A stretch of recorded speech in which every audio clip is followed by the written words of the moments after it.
السلام عليكم غزالاتي، كي دايرين؟ لاباس عليكم؟ كنتمنى تكونوا في افضل الاحوال. حلقه ناريه مليئه جدا بالتشويق غادي نشوفها، وللاسف بهار غادي تفضح انيس، غادي تفشي السر اللي كان بينها وبينو. غتمشي عند محمود امير تقول ليه الحقيقه، حقيقه مقتل والدي انيس. فهو بطبيعه الحال ما غاديش يصبر وغادي يمشي مباشره للقصر عند الام ديالو، غادي يواجهها وتما غيدخلوا في واحد الاشتباك حاد جدا. ومحمود امير غادي يتخذ واحد القرار مصيري. اشنو هذا القرار؟ والمزيد من التفاصيل تابعوا الحلقه الاخير.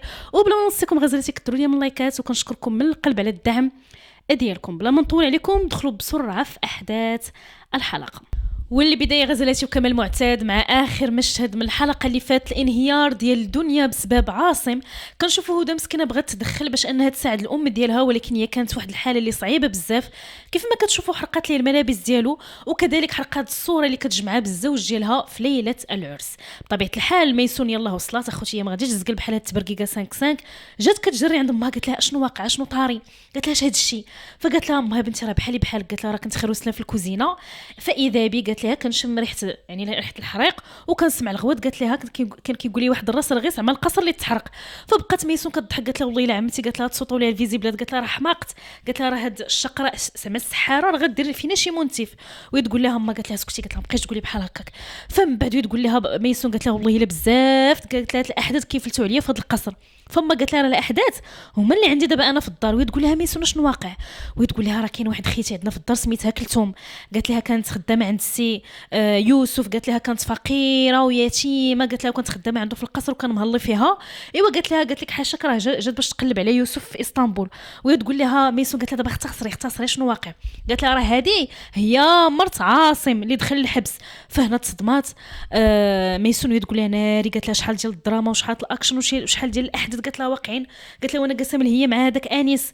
فقالت لها هي، قالت لها راه بزاف د الحوايج طارين. من بعد تقول لها ميسون وبلاتي، قالت لها شوف شنو داكشي اللي كيتحرق. وتجرها ما، قالت لها شوفي عطيتي ساعه، قالت لها لعمتك راه اصلا شاعله وماشي هي هذيك. وتقول لها ميسون علاش شنو واقع ثاني؟ قالت لها لا ماشي انا. قالت لها مشيت لعندها سما حسيت بها وقلت زعما قلب الام، وقلت زعما غادي زعما نعاونها ونساعدها. ومشيت لعندها وقلت لها راه بنتك شفتها في الحي بعينيا. قالت لها مع ايمن كانت كدور تما. قالت لها ورا قلت لها باللي بنتك عندها علاقه مع ايمن. ويا اختي ثاني ميسون غير سمعت ثاني هذه الجمله وهي تصدم.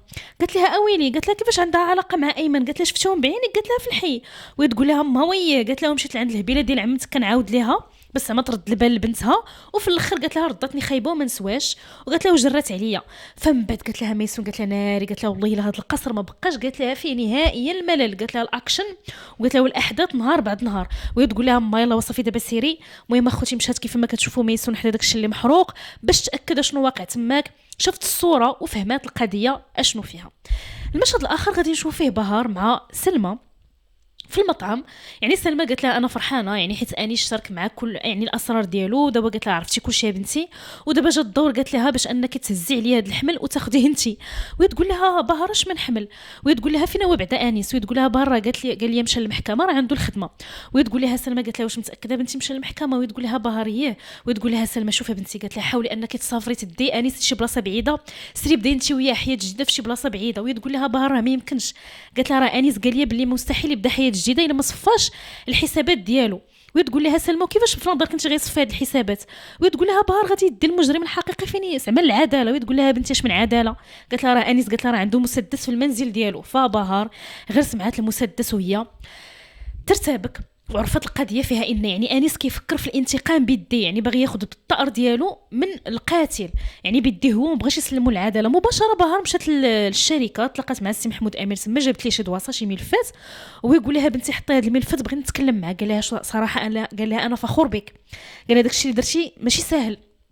انا كي قال لها تحدي العائله ديالك، قال لها وزتي اكدتي لي واكدتي للجميع بلي العلاقه ديالك انت وانيس راه علاقه جديه. قال لها كنهنيك بنتي وكنشد بيديك وتنقول لك بلي انا راني معاك في السراء والضراء. قال لها بينتي بلا راكي زعما عندك شخصيه قويه جدا. فبهار يعني قالت لي بالفعل، قالت لها العلاقه ديالنا راه حقيقيه وحنا كنبغيو بعضياتنا. فالسيد محمود امير شد لبنته في يديها، هو راه ما عرفش واش فيه، هو راه ما عرفش راه بنته. المهم شد لها في يدها ويقول لها بنتي، قال لها انا معاك واي حاجه خاصك قوليها لي انت ولا انيس راني كنعتبركم وليداتي. فمن بعد اخوتي بهار فشات بالسر وتقول لي السي محمود امير انيس واقع في ورطه كبيره بزاف. قطعوا لنا احبه اللقطه هنا يعني بطبيعه الحال بهار قالت لمحمود امير الحقيقه، ولكن بيننا في المشهد الاخر محمود امير جاي كافر القصر، كيعيط للام ديالو، كيضرب في الباب يعني ديال القصر بكل القوه ديالو. فكيحلت لي فيزا المنزل، قال لهم كل شيء غادي يخرج من هذا القصر، زعما دوك الخادمات، ومشى مباشره عند الام ديالو، قال لها قولي لي شكون اللي قتل مأمون. وهي تقول ليه واش كتخربق عليا ولدي، كيفاش شكون قتل مأمون؟ فقال لها دابا غادي تجاوبيني، قال لها شنو واقع وشنو السبب في المقتل ديالو. وهي تنطق اختي جوليا يعني ما داي خبر ما جايبها، وهي تقول لهم شكون هو هذا مأمون عاوتاني. قالت لهم فهموني اشنو واقع، حيت كتشوف الزوج ديالها طلع عليه الدم. فمن بعد وهي تقول لها دنيا، قالت لها مأمون، قالت لها واحد الراجل عفوا كان خدام قال لها في الشركه عند بابا سيكوريتي، وكانوا في روسيا، وتقتل هو والزوجه ديالو. فمن بعد تقول لها ادي بلاش كتعاودي لها هذا الشيء. ويقول لها قال لها هذا، قال لها ولدها، قال لها قولي لي شنو علاقه حسن بالمقتل ديال مأمون. وهي تجاوبهم ثاني جولي، قالت لهم شكون هو ثاني هذا حسن، قالت لهم فهموني اشنو واقع اشنو طاري. هنا دنيا تصدمات حيت عارفه هي شكون هو هذا حسن، وعرفات بلي هي كانت كتعامل مع المجرم الحقيقي. هنا خوتي اديبه الديبه بقات كدور عوينتها يمينا وشمالا. جوليا عاوتاني كالاطرش في الزفه، قالت لهم شكون هو هذا حسن، شي واحد يجاوبني يقول لي شكون هذا حسن. هو يقول لها، جاوبتها دنيا قالت لها راه حسن راه كان كيجي لهنا للقصر لهنا، وكانت كنتعامل معاه الام ديالي. هو يقول يعني هنا تدخل محمود امير ويقول لامو، قال لها بابا هو السبب في مقتل مأمون والزوجه ديالو. فمو اديبه ديبه جهلات، قالت لي كيفاش قدرتي تقول بحال هكا، قالت لي بغيت نشوه الصوره ديال العائله ديالنا، وكيفاش قدرتي قالت لي تقول على باك هاد الهضره. قالت لي حنا ما عندنا حتى شي دخل في هذا الشيء، قالت لي داك الشيء كلشي مؤامره، داك الشيء كذوب في كذوب، قالت لي حنا ما درنا والو وما عندنا حتى شي علاقه بداك الشيء اللي وقع ولا بالمقتل ديال هذاك السيد. فجوليا حتى هي دخلت باش تهد الزوج ديالها، قالت لي شوفي السي محمود، قالت لي راه هادشي اللي كدير راه ماشي هو هذا، قالت لي راه امك راه مستحيل قالت لي تكون عندها زعما دخل في هذا الشيء، اكيد قالت لي فاهم المساله غلط. فمن بعد محمود تعصب بزاف وبدا كيبكي نهار، قال لها واش عرفتي شكون هو الابن ديال مأمون وديال الزوجه ديالو؟ فمن بعد ملي سمعت اديبه الديبه باللي انيس هو الابن ديال مأمون وديال يعني داك وديال مرتو، يعني ولدهم بجوج، تصدمات.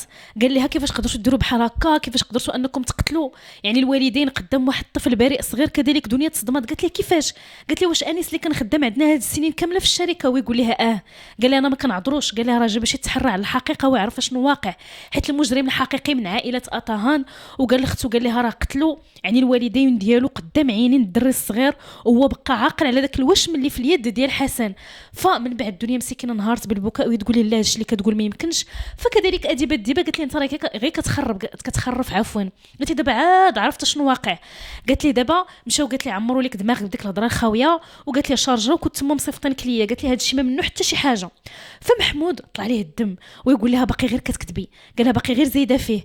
فمن بعد ويقول لها انا راني عاقل مزيان على هذيك الليله، قال لها فاش كان بابا زعما كيتغاوت مع مأمون، ومن وراها قال لها وقعت ديك الجريمه، قال لها وانا كنت مكلخ ما ديت ما جبت، ما عرفتش انني قال لها في ديك الوقت نجمع الاحداث باش نعرف شكون هو المجرم الحقيقي. هنا كنشوفوا احبتي جوليا جلست كتبكي وبقات كتقول الاديبه كتقول لها دويه ماما قولي شي حاجه، قالت لها هادشي اللي كيقول محمود ما غير كذوب ياك. فهي هنا تسمكات صافي، ما بقاش قادره ان تقول شي حاجه حيت ولدها عاقل على كل شيء. وجمع كي قلت لكم الاحداث ويقول لهم انا ما غاديش نقدر نبقى عايش مع هذا الذنب حياتي كامله. وبقات يقول لامو قال لها انت كنتي عارفه هذا الشيء من شحال هذا وكنتي مخبيه ومتستر عليه، قال لها انتم مجرمين. ويقول لها انا كنشمئز من هذه العائله ومن عائله اطان، قال ما عمرني تخيلت شي نهار انني غادي نطيح في هذا الموقف، قال انا غادي نمشي قال لها ونفضحكم وغادي نتحرى شخصيا ورا هذا الشيء باش نعرف شكون هو المجرم. تقول لي امو قالت لي يا وليدي، قالت لي باغي تحرى، قالت لي باغي تعرف الحقيقه، قالت لي باغي تدخل امك قالت لي للحبس، وباغي قالت لي العائله ديالنا كلها تشوه السمعه ديالها، داكشي قالت لي اللي بنا باك سنين هذه باغي تريبو. فهنا اكدات باللي هي المجرمه الحقيقيه اللي وراء المقتل ديال الوالدين ديال انيس، يعني كان عندها دخل في داكشي. فبقات كتغوت على ولادها، قالت لهم سيروا، قالت لهم شفتوا شملنا، قالت لهم واش عارفين باكم، قالت لهم عارفين باكم شنو دار باش انه يبني لكم هذا القصر وباش انه زعما كيف ما تنقولوا يامن لكم المستقبل ديالكم. قالت لي راه دار بزاف د الحوايج. ويقول لها محمود امير قال لها هادشي كامل ما تيهمنيش، قال لها العداله خصها تاخذ المجرى ديالها وانا ما كيشرفنيش نكون قال لها من هذه العائله، قال لها ما عمرني تخيلت انني غادي نحشم حيت انا من عائله اطهان. فاخوتي اديبه الديبه جلسات نفست وتقول لهم اسمعوني مزيان شنو غادي نقول لكم. قالت لهم هذا السر تفضح هنا غيبقى هنا. ايوا اختي المان كتعاودي هذا الشيء، كانت ديك الساعه ميسون كتصنت لهذا الشيء كامل، سمعت الحوار كيف ما كتشوف اختي تايب العكز عليها رازه صباطه في يديها وطلق الرادار. فبقات كتقول لهم اديبه اسمعوا مزيان، قالت لهم حتى شي واحد فيكم ما غادي يخرج هذا السر من هذا القصر، حنا اللي كنعرفوه غيبقى بيناتنا. بقات يعني جوليا غير مصدومه وكتبكي كتشوف اديبه كيفاش تسيفات، يعني صافي بان الوجه الحقيقي ديال هاد التدخلات. كذلك هدى كانت برا وسمعت الغوات، قالت لهم شنو واقع هنا. قالت لهم ماما هذا الشيء مهرس لان محمود امير ضرب بيديه هذوك الديكورات اللي كانوا فوق الطابله. وتقول لها ما بنتي، قالت لها غير انا، قالت لها باقي من نهار ومعصبه. وتقول لها مسكينه هدى، قالت لها ماما باقي كتبكي بسبب داكشي دار بابا ياك. وتقول لها دنيا لا بنتي صافي، قالت لها راه تهدنت دابا، قالت لها غير سيري طلعي للغرفه ديالك. المشهد الاخر غادي نشوف فيه احبتي عاصم مشى للشركه وحط الاستقاله ديالو كيف ما كتشوف فوق المكتب، وغادر من بعد ما قال السكرتيره عطي هاد الورقه لمحمود. غادي نرجعوا لعند دنيا اللي كانت منهاره، دخلتهم اديبه الديبه لواحد المكتب باش انهم يتكلموا على انفراد. فيعني محمود امير قال لها انا ما نتيقش هذا الشيء وما باقي ما مستوعبش بلي العائله ديالنا تخاط بالدماء، قال لها هذا عيب وعار. وتقول لي اديبه، قالت لي شوف ولدي، قالت لي راه هذاك السيد اللي مات راه كان خصو يموت، قالت لي ولكن اللي بقى فيا هو قال لها، قالت ليه مرته مسكينه اللي مات يعني كانت ضحيه، يعني ضحيه الوحشيه ديال حسن. فيعني محمود ملي سمع عاوتاني هاد الهضره ديال مو زاد شمئز منها اكثر واكثر، لانها السيده مبرده كتقول لي خصهم يموتوا، وقالت لي زعما ما مسوقاش. فمحمود قال لها انا كنزيد نشمئز منك ملي كتقولي هاد الهضره، وقرر انه يغادر يعني المكتب احبتي كيف ما كتشوفوا. فمن بعد يدور عندها جوليا دارت عند اديبه الديبه وتقول لها انا ما متيقاش، قالت لها درتي هذا الشيء، قالت لها كيفاش قدرتي انك هاد السنوات كامله تحط راسك في المخده وتنعسي. ايوا ملي خرجت جوليا بقات كتقول اديبه الديبه لبنتها، قالت لها واه انت، قالت لها شوفي هذه التيه، قالت لها تحليها الفم اللي كنت كنعتبرها بحال بنتي، جات التيه قالت لك بتوريني كيفاش نتعامل. فمن بعد قاست اليد ديال بنتها جوليا، ولكن جوليا حيدت، قالت لها زعما بعدي مني، حيدت عليها يديها وغادرات احبتي جوليا المكتب. فواحد اللقطه محمود امير فاش كان معصب راه دفع حتى الام ديالو لاحها على الاريكه فاش طلع عليه الدم.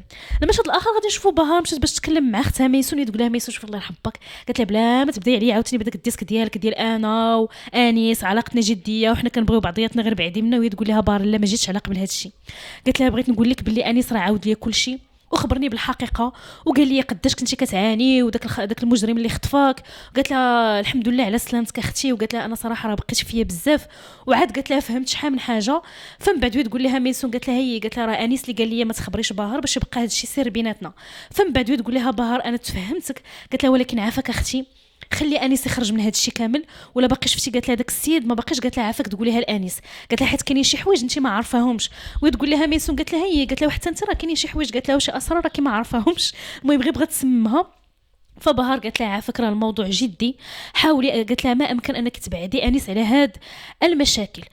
فمن بعد احبتي ملي كانت كتكلم بهار مع الاخت ديالها خرجت لعندهم ميسون عفوا نوران، وتقول لهم نتوما اش جالسين كتوشوشوا تماك. وتقول بهار قالت لها انت مالك جايه في نص الليل معطله. وتقول لها بهار ماما راه بحال ساليت الخدمه يلاه جيت. وتقول لهم زيدوا، قالت لهم دخلوا راه كاينه واحد السيده لداخل خصكم تلاقاو معاها. وتقول لها بهار شكون، قالت لها واش لا سكينه.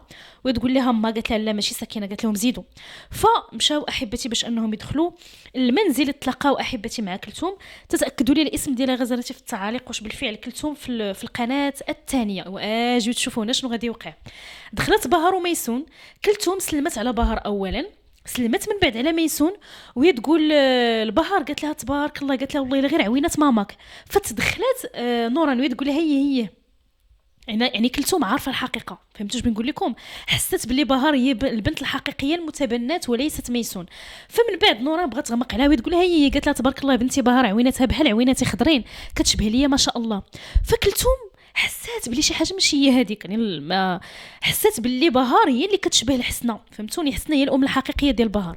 المهم من بعد وهي تجلس كلثوم هي تقول ثاني لميسون، قالت نوران عفوا، قالت لها ولكن حسنه ملي كانت مسكينه بغات توفى كانت كتمنى تسمي بنتها بهار.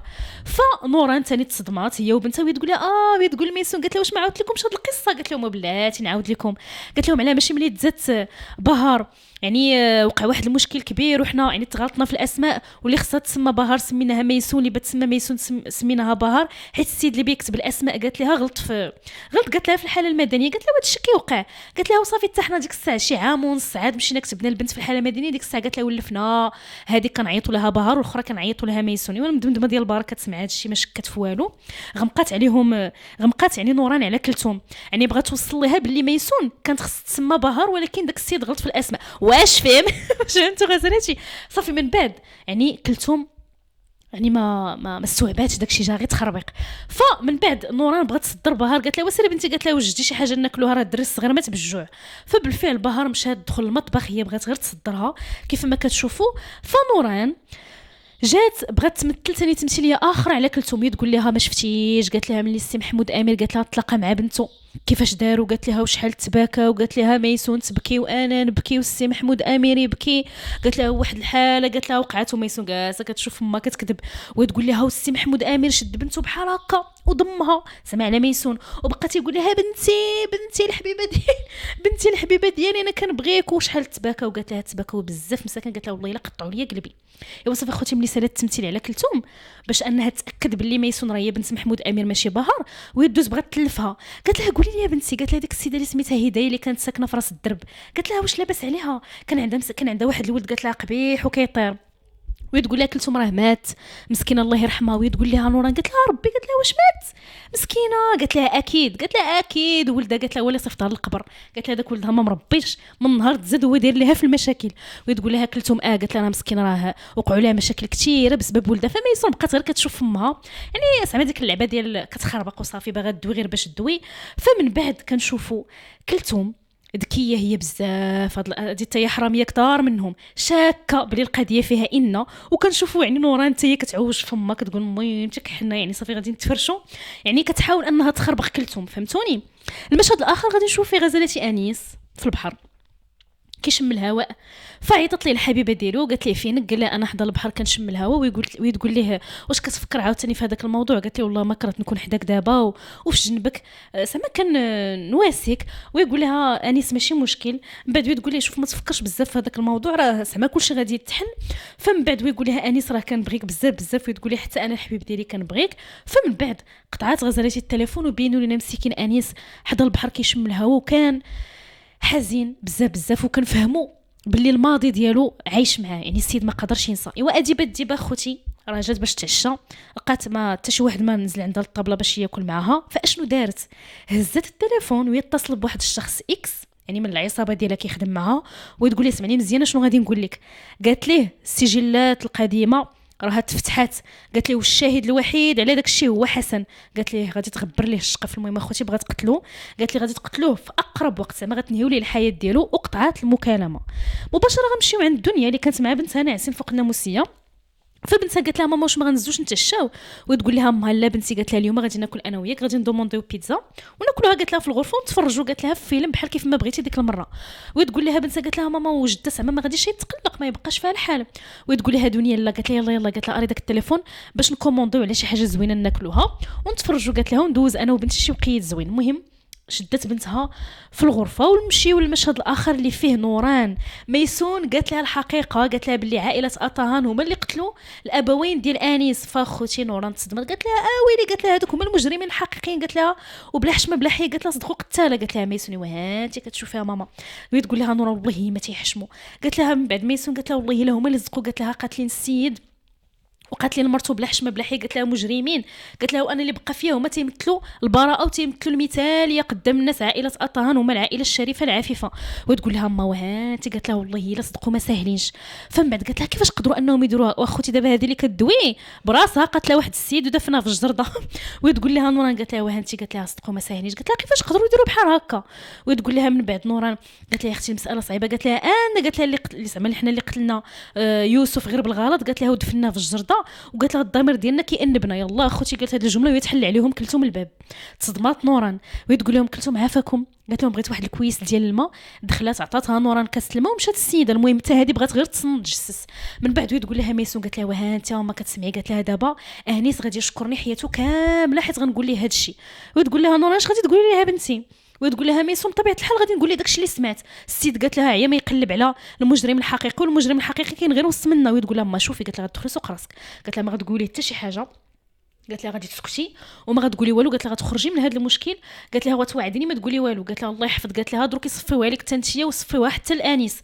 وتقول لها ميسون قالت لها الله ينجي، وتقول لها نورا شوفي الله يرضي عليك بنتي وعديني، قالت لها دخلي سوق راسك، ما غتقولي قالت لها الانيس حتى شي حاجه في هذا الموضوع اللي كيتعلق يعني بالمقتل ديال الوالدين ديالو. قالت لها حنا ما شغلناش وما سوقناش. ايوا اختي ثاني جات دقات عليهم، ماشي كتدق كتحل الباب، كلتهم ثاني رجعت الكاس ديال الماء. فنورا طلع عليها الدم وتقول لها دابا هذه حتى هي اللي بقات لي في الحساب.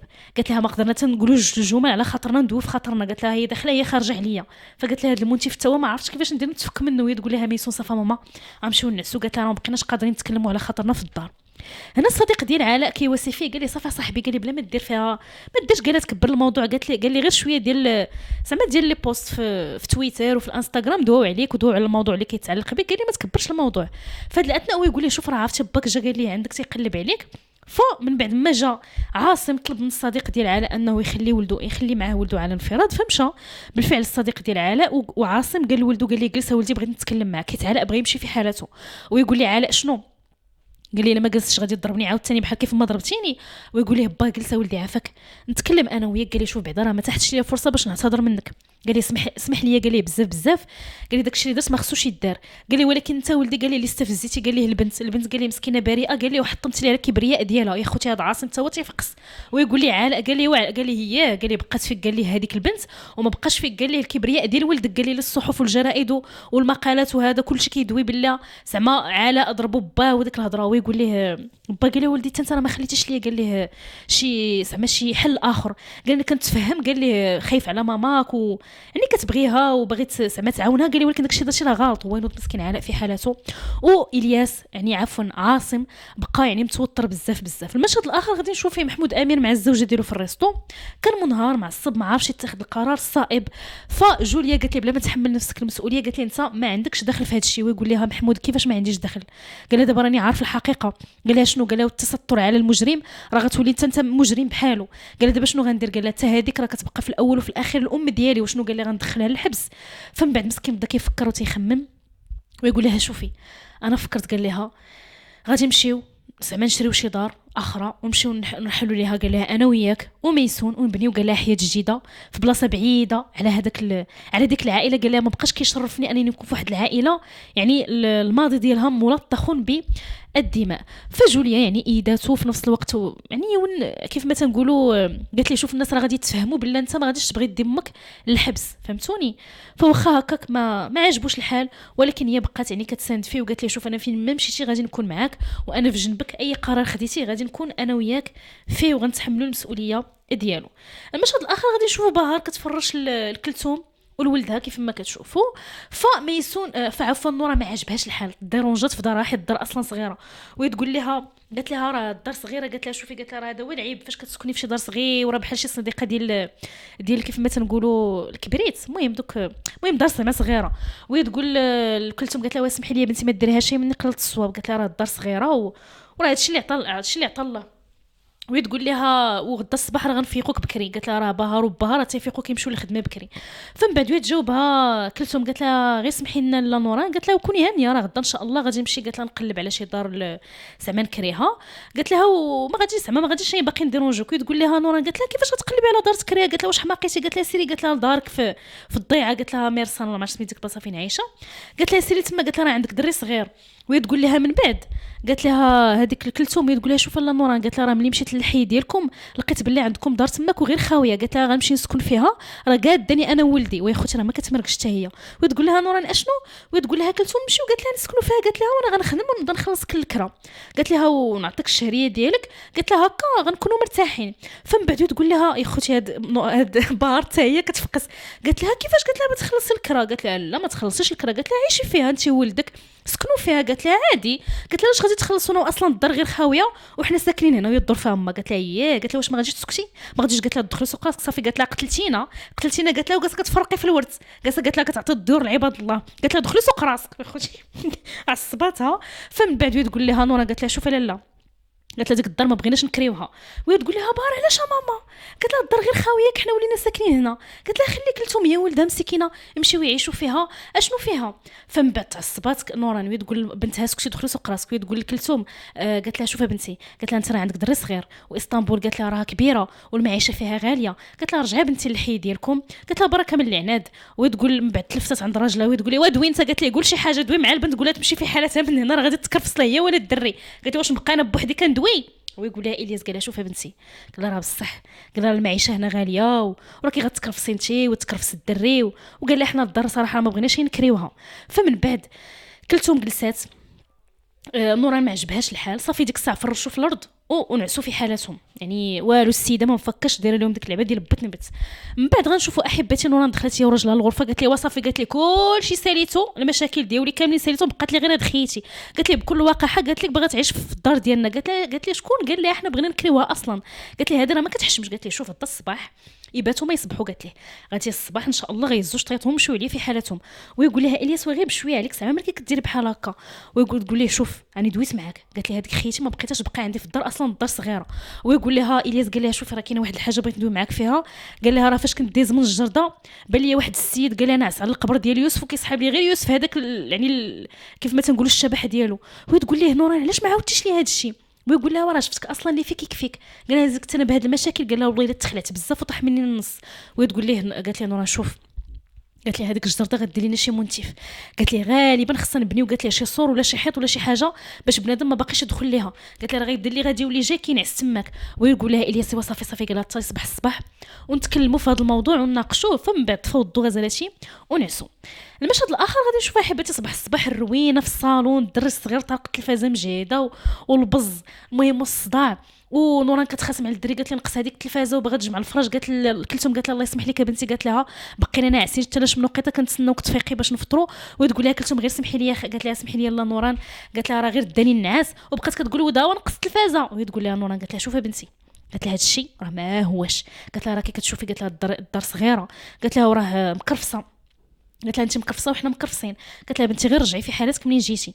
فمن بعد تقول الياس، قالت له انت شنو بان لك في هذا الشيء تنقول؟ بقى الياس كيغمز فيها زعما حشومه. المهم صافي بغات تجري على السيده، طلع ليها الدم. قالت الياس، قالت لي شوف، قالت لي فايقين معطلين والفطور ما فاطرينوش، الفراش قالت لي الدنيا كاع مرونه. قالت كلثوم قالت لها صافي بنتي رجعي في حالتك. هذا لا. فالياس ما عجبوش الحال. فمن بعد كلثوم دارت فيها عزه نفسي اخيرا، هزات ولدها كيف ما كتشوفوا، مشات لعندو تقول نوران، قالت لها صافي احنا غادي نمشيو، حيت نوران صافي انفعلات، بقات كتقول لكلثوم صافي سيري، صافي غير سيري في حالك من هنا. قالت لها رجعي للضيعه منين جيتي، قالت لها انا ما غاديش تقدري تعيشي فيه. فالياس دار في هذه نوران، قال لها حشومه عليك هادشي داتي، قال لها بعدا كون خليتي السيده تمشي غير تزور راجلها بعدا في الحبس وتمشي ديك الساعه بغات تمشي. وهي تقول ليه نوران، قالت لي واش انت مكلخ، واش انت مدمدم، قالت لي ولا، قالت لي غير منين نقول لي ملي كتفكر، قالت لي واحنا خليناها تمشي، قالت لي للحبس عند راجلها وتشوفوا. ايوا ملي غادي تشوفوا اش غادي يقول لها باللي راه الياس هو السبب ديالي في الدخول للسجن. ويقول لها شنو كتخربقي، قالت لي كيف ما سمعتي، قالت لي راه ملي غتمشي عنده تزورو غتقول ليه بلي انت السبب في الدخول ديالو للحبس. وتما قالت ليه صافي غادي تمشي هي للمارسين وغتنشر الخبر تما وغيتموا جايين خوتو وولاد عمامو غادي يصفيوها لك انت في اسطنبول. قالت لي واش انت ما كتفكرش ما كتخممش، قالت لي صافي خليها تمشي بلا ما تزور الزوج ديالها، حيت داكشي غادي يجبد لنا غير المشاكل والصداعات. قالت لي التالي غنبدا نفكر لك انا في بلاصتك. وصراحه المهم نوران قنعات الياس ومشات في حالتها. المشهد الاخر غادي نشوف في احبتي ميسون، كانت كتحاول انها تتصل بهذا انيس وما كيجاوبهاش. من بعد قررت كتقول واش نصيفط له ميساج ما نصيفطوش ليه، وهي تقول من بعد لا قالت هذا الخبر هذه ما ديال ابل ما ديال ميساج، الخبر بطبيعه الحال احبتي راه عارفين شنو هي، بغات تخبروا بشكون اللي قتل ليه العائله ديالو. انا كنشوفوا الدخول ديال محمود امير عند ميسون، جا لعندها قال لها صباح الخير بنتي، قالت لها صباح الخير. ويقول لها شوفي بنتي راه جيت باش نتناقش معاك في واحد الموضوع، راه قررت انا وجوليا وانتيا نتحولوا من القصر. وهي تقول لها علاش غنتحولوا، قالت لها واش كلنا غنتحولوا، ويقول لها لا، قال لها غير انا وياك وجوليا. هي تصدمات ما بغاش تبين ليها خوتها ردات الفعل. وهي تقول لي صافا بابا ماشي مشكل، قالت لي انا البلاصه اللي كتكون فيها انت خصني نكون فيها حتى انا، فين ما مشيتي قالت لي نمشي معاك. فمسكين محمود امير تاخذ الكلام ديال بنته ويقول لها تبارك الله عليك بنتي، قال لها صراحه والله لا ارتحيت. قال لي بعدا هي سولته وقالت لي علاش، ولكن هو ما جاوبهاش، اما هي راه عارفه علاش وراه سمعات الحوار كامل. فملي خرج الاب ديالها بقات كتقول اوف هادشي اللي بقى ليا وكتنكر. المشهد الاخر غنشوف فيه علاء، يعني علاء وهدى ما جايبين الدنيا خبر، مشاو عند جدهم تيبوسوها وكيحضنوها كما المعتاد كيف ما كتشوفوا. وبقات كتقول لهم الله يخليكم ليا وليداتي العزاز. فجاه كنشوفوا الدخول ديال محمود امير. جوليا قالت لهم راه غادي نخرج انا وراجلي عندنا ما يتقضى، وهي تقول لها دنيا واش غادا للجمعيه بلاتي نمشي معاك، وهي تقول لها جوليا لا ما غاداش للجمعيه. فمن بعد هو يقول لها محمود امير غادي نمشيو يعني نتحولوا لشقه اخرى، المنزل اخر. فدنيا تصدمات، الوليدات كذلك ما فهموا والو، بقاو كيقولوا لخالهم علاش خالي غادي تمشي، وهدى سولات ما قالت لها ماما واش حنا غادي نتحولوا، وهي تقول لها دنيا بنتي حنا باقي ما بانش الظرف ديالنا كيفاش غادي نتصرفوا معاه، وباقي ما بانش لي شنو غنديروا.